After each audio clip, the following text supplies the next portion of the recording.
4 दिन हो गए साग, और फिर दिल में लग रही है आग किसके, जो खाना बना रही है उसके। ये कह नहीं रहा इनको भेजने के लिए। वैसे मेहमान 2 तरह के होते हैं, एक होता है चुल्लू, एक होता है उल्लू।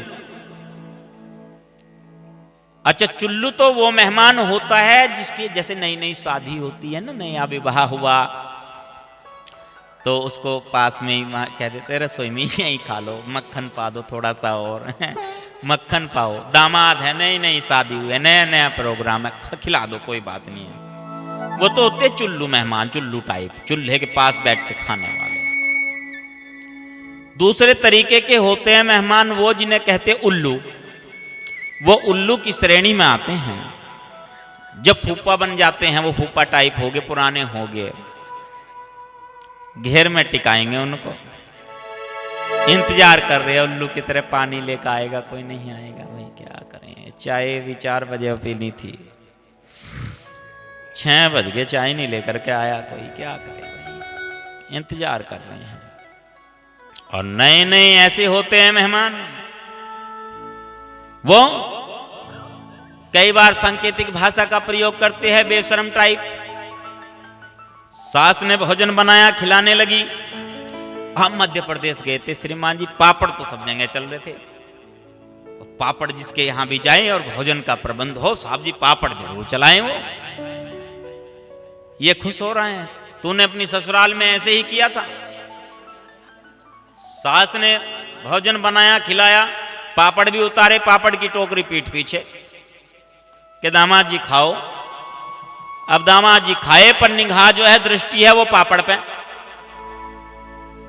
अच्छा, राहुल दास जी ने एक बानी सुनाई थी अभी, बिन भजन गुरु के जन्म अमोला जारा, सांप के मुंह में मेंढक आ गया फिर भी मच्छर खा रहा।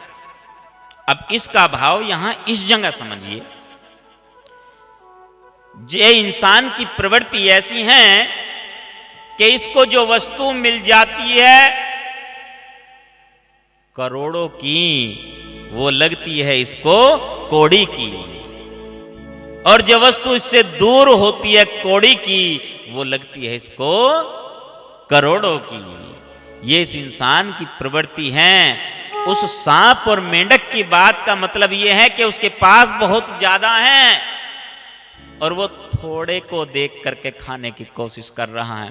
अब पापड़ रखे, थाली में रसगुल्ले भी हैं, बर्फी हैं, बहुत सारा बादाम, पिस्ता, काजू, बहुत सारी चीज थाली में है, पापड़ पे निगाह है। खाए ना, सोचा पहले पापड़ खाऊंगा। अब कहे कैसे, नया नया जाता है ना जब ससुराल, शर्म भी बहुत होती है, कुछ शर्माना पड़ता भी है जानबूझ कर, कहीं बेशर्म ना कहने लगे, बेइज्जती हो जाएगी। सोचा सास को कैसे कहूं, पापड़ दे दो। कहानी शुरू की। माताजी रास्ते में आ रहा था, यहीं नहर के पास बहुत बड़ा सांप नजर आया। सांप है ना, बस कहीं भी निकल जाते, क्या करें। इतना अच्छा बेटा सांप, अच्छा कुछ कहा तो नहीं? नहीं कहा कुछ नहीं, पर माताजी सांप बहुत बड़ा था।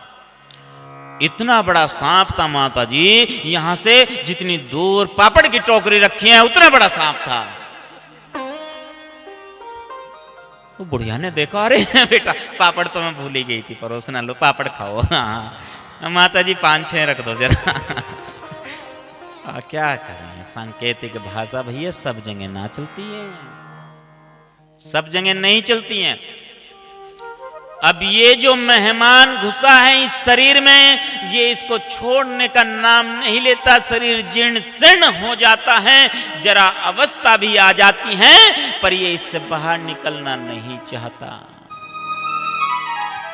ये मेहमान बैठ गया यहां, ऐसा पापड़ खा रहा है, ये बाहर नहीं निकल रहा है। अब बाहर नहीं निकल रहा है।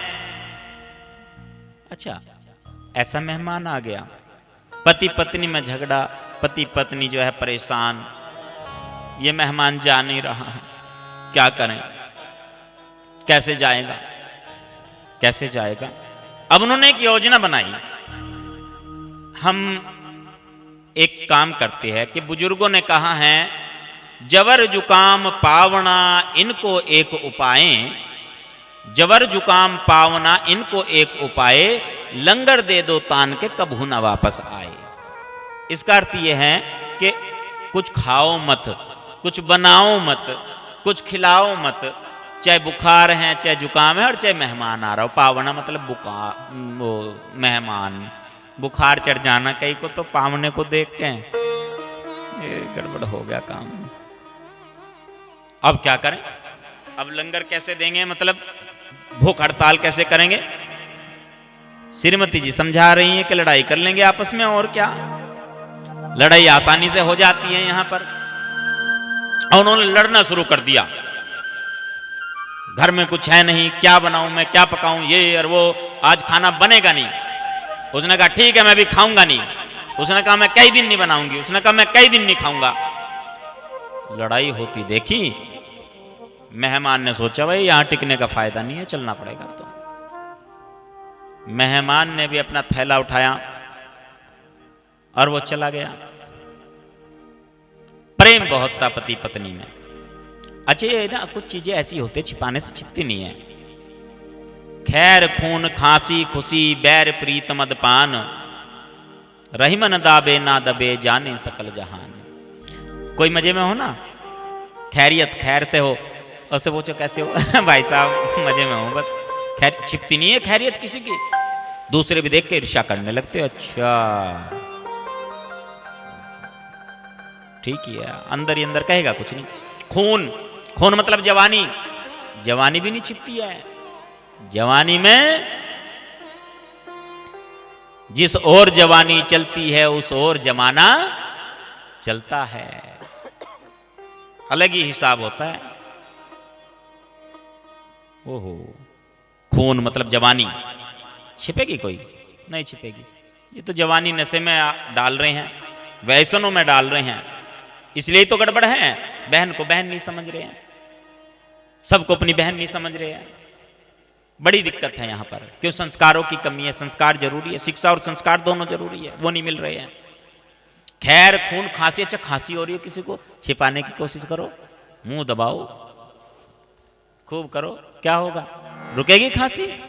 नहीं।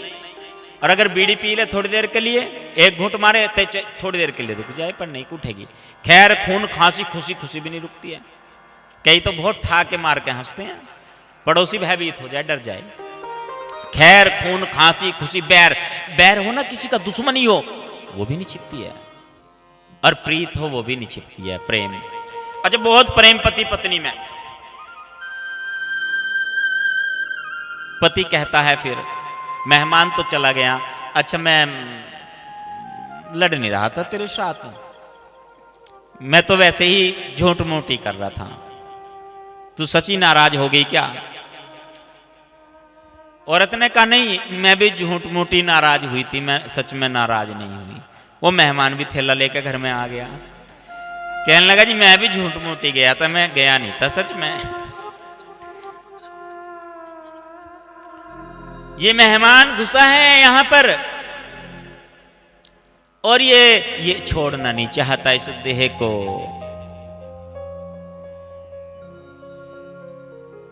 ये बाहर नहीं जाना चाहता, इससे सेवा सिमरन सत्संग तो किया नहीं है और जम करके बैठा है यहाँ। मेहमान मतलब कुछ काम नहीं करता है, वो बैठ करके सिर्फ खा रहा है। ऐसे ये है, ये करना नहीं चाहता है कुछ। जो संतों ने गुरुओं ने आदेश और उपदेश दिया उस पे चलने को तैयार नहीं है। तो गुरु प्यारी साध संगत जी, आइए कार्यक्रम को समेटते हुए अंतिम चरण की ओर बढ़ते हैं। आज का एक कार्यक्रम जो गुरु घर के सेवादार श्रीमान किरतपाल जी ने और उनके परिवार ने आयोजन किया है, इस कार्यक्रम का, जिनकी वजह से मुझे आपसे रूबरू होने का सौभाग्य प्राप्त हुआ। सदगुरु परमात्मा जी से अरदास विनती करता हूं, सच्चे बादशाह जी इन भक्त जी के ऊपर अपनी कृपा दया मेहर बनाए रखना और सभी श्रद्धालु भक्तों उपासक उपासिकाओं के ऊपर आपकी कृपा दया मेहर बनी रहे। एक संदेश के साथ रचना को विराम दूंगा। अब तक के इन विचारों का जो सार है, सेवा, सत्संग और सिमरन, जो सतगुरु स्वामी समनदास जी महाराज ने हमें बताया है कि इस जीव के कल्याण का जो मार्ग है, जो इसका मकसद और उद्देश्य है यहाँ आने का, वो सेवा, सत्संग और सिमरन है। इसलिए जब भी मौका मिले तो सत्संग करें। अच्छा, सत्संग कैसे? सत्संग में संत की मौजूदगी होनी अनिवार्य है और मर्यादा में रहकर के सत्संग करें। संतों का मान सम्मान हो, उनके वचन का पालन हो। गुरुजी कहते थे ना, चाहे बावला भी हो, मेरा चेला जो है ना, चाहे बावला भी हो, बस ध्यान रखियो, सोचना समनदास आ गया तुम्हारे यहाँ, ना सोचना पत्थरदास आ गया। बड़ा प्रेम, बड़ा स्नेह गुरु महाराज से प्राप्त हुआ सभी को। तो सेवा में पीछे न हटें, तन से, मन से, धन से, अन्न से। संतों की उपस्थिति से जो सत्संग होता है, उसका पुण्य कुछ और ही मिलता है, बहुत पुण्य प्राप्त होता है। और मन को शांत करने के लिए कर्म को, जो कर्म है ना, निर्मल से भी निर्मल होले पीले अमृत धार, साफ करने के लिए जो कर्म का लेप चढ़ रहा है, उसके लिए सिमरन करें। ये बहुत जरूरी है। तो आज के इस कार्यक्रम में ये सीख लें कि आज अपने अंदर की एक कमी, जो समान और सम्मान की बात हो रही थी, एक कमी आज यहीं पे नतमस्तक होते हुए यहीं पे छोड़कर जाएंगे और एक अच्छाई वो ग्रहण करके जाएंगे, वो साथ लेकर के जाएंगे। कार्यक्रम सार्थक हो जाएगा। गुरु महाराज ने कहा, बच्चों को पढ़ाओ, लिखाओ, विद्वान बनाओ, इसी से तुम्हारी मुक्ति होगी। भाई बहुत सारी बातें तो हमारे नौजवानों ने, मेरे से पूर्व वक्ताओं ने बोली हैं, उन्होंने कहा है, बहुत अच्छी बात है, बहुत अच्छे विचार। समाज के लिए शिक्षा आवश्यक है। यदि किसी के अंदर ताकत है गरीबी दूर करने की, सारी समस्याओं का हल करने की, तो वो शिक्षा है। शिक्षा अनिवार्य है और शिक्षा के साथ साथ संस्कार भी जरूरी हैं। जैसे श्वास और समय, ये दो मैंने बताया था, मैंने नहीं, गुरुजी ने बताया था। श्वास और समय सिक्के के दो पहलू हैं, ऐसी शिक्षा और संस्कार सिक्के के दो पहलू हैं। शिक्षा के साथ साथ संस्कार भी आवश्यक हैं। तो दोनों का ध्यान रखना है। संस्कार मिलेंगे संतों के सानिध्य से। तो आने वाली पीढ़ी को कामयाब बनाना है शिक्षा और संस्कार देकर के। आपकी सेवा में सतगुरु स्वामी समनदास जी महाराज की कृपा से ये सेवक सदैव तत्पर हैं और बहुत सारी ऐसी योजनाएं गुरु गद्दी ऊन के सानिध्य में अखिल भारतीय संत शिरोमणि सतगुरु रविदास मिशन के संस्थापक अध्यक्ष महंत सतगुरु स्वामी समनदास जी महाराज की अनुकंपा से ऐसे बहुत सारे कार्य वो किए जा रहे, प्रयास किया जा रहा है समाज नई दिशा देने का, जिसमें शिक्षा, आधुनिक शिक्षा और रोजगार परक शिक्षा अनिवार्य है, उस पर भी ध्यान दिया जा रहा है। बहुत सारी शिक्षा की मुहिम सतगुरु समनदास जी ध्यान योग आश्रम जगाधरी की ओर से वो चलाई जा रही हैं। अभी एक मेडिकल कैंप का आयोजन किया गया था, जिसमें स्वास्थ्य जांच की गई और इस वर्ष का जो हमारा लक्ष्य है 200 लोगों को आंखों में लेंस डलवाने का है। 11,000 रुपये कीमत का लेंस वो निःशुल्क प्रयास किया जा रहा है कि उसकी सेवा निःशुल्क दी जाए आश्रम की ओर से। और जिनके पास आयुष्मान कार्ड भी नहीं है, वो लोग परेशान रहते हैं, तो वो सारी सुविधाएं होगी। और आने वाली 23 तारीख को आश्रम में एक रक्तदान शिविर का आयोजन किया गया है, क्योंकि Guinness book of world record में दर्ज कराने के लिए आदरणीय राष्ट्रपति महोदय जी की ओर से पिछले वर्ष भी ये मुहिम छेड़ी गई थी। भारतवर्ष में एक साथ इतने ब्लड डोनेशन कैंप का आयोजन किया जा रहा है, इतने कहीं और किसी भी देश में नहीं होते। वैसे भी हमारी जनसंख्या बहुत ज़्यादा है इसका लाभ उठाना चाहिए। ज़रूरतमंद को और एक बात और है, ज़रूरतमंद जो है उसको हम कैसे उसकी ज़रूरत पूरी करेंगे। ये जो हमारा खून है ना, ये खून बनता है, ये बन रहा है। अगर इसमें से 1-2 यूनिट निकाल भी ली जाए, 1 यूनिट निकालते एक बार में 3 महीने बाद दोबारा दे सकते हैं, तो कोशिश करें कि 1 यूनिट अगर किसी के काम आ भी जाए तो कोई बुराई उसमें नहीं है। ये चीज़ भी सत्संग से जोड़ें कि सेवा कैसे हम कर सकते हैं, वो मौका न छोड़े सेवा करने का। अपने आसपास में भी जो यहाँ के बुद्धिजीवी और अग्रणीय बंधु है वो इस तरह के आयोजन कर सकते हैं। और एक निमंत्रण है आप सबके लिए, बस अब तो समापन की ओर चल रहा है मेरा कार्यक्रम, आगे सत्संग जारी रहेगा। आने वाली 20 मई को सतगुरु समनदास जी ध्यान योग आश्रम पर एक ऐतिहासिक कार्यक्रम रखा जाता है, वार्षिक संत समागम। 20 मई की रात्रि में इस बार भी 20 मई 2025 को सतगुरु समनदास जी ध्यान योग आश्रम में वार्षिक संत समागम का आयोजन किया गया है। आप सबको मैं निमंत्रण दे रहा हूं, सभी ने जरूर पहुंचना है। एक बार हाथ उठा करके मुझे आश्वासन देंगे पहुंचेंगे आप सब। निमंत्रण स्वीकार है। बहुत बहुत धन्यवाद आप सभी का वही निमंत्रण स्वीकार करने के लिए।